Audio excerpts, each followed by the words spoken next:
पूरी रात पढ़ाई करने के बाद, मेहनत करने के बाद जब रिजल्ट नहीं होता है ना, तो बहुत तकलीफ़ होती है, बहुत बुरा लगता है यार।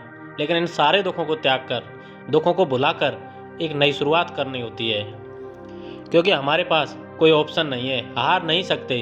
अरे समय समय की बात है, जिसका आ गया वह छा गया, और जिसका नहीं आया उसे कोई पूछ नहीं रहा। सुबह रूम से लाइब्रेरी और लाइब्रेरी से रूम, आजकल ऐसे ही चल रही है ज़िंदगी।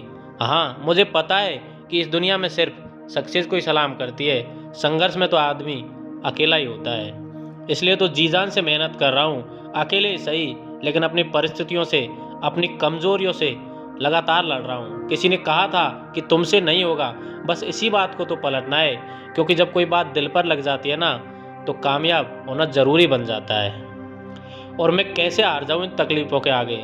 मेरी तरक्की की आस में मेरे माँ बाप बैठे हैं। गलतियाँ भी होंगी, गलत समझा भी जाएगा, ये ज़िंदगी है जनाब। तारीफ़ें भी होंगी और कोसा भी जाएगा। जागते रहना, पढ़ते रहना, क्योंकि पिता की फिक्र को फ़क्र में बदलना है तुम्हें। इसलिए हार को भी सहना सीखिए, क्योंकि हर रास्ते पर जीत लिखी नहीं होती।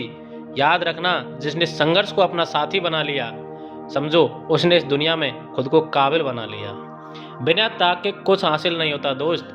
सांस लेने के लिए भी पहले सांस छोड़नी पड़ती है।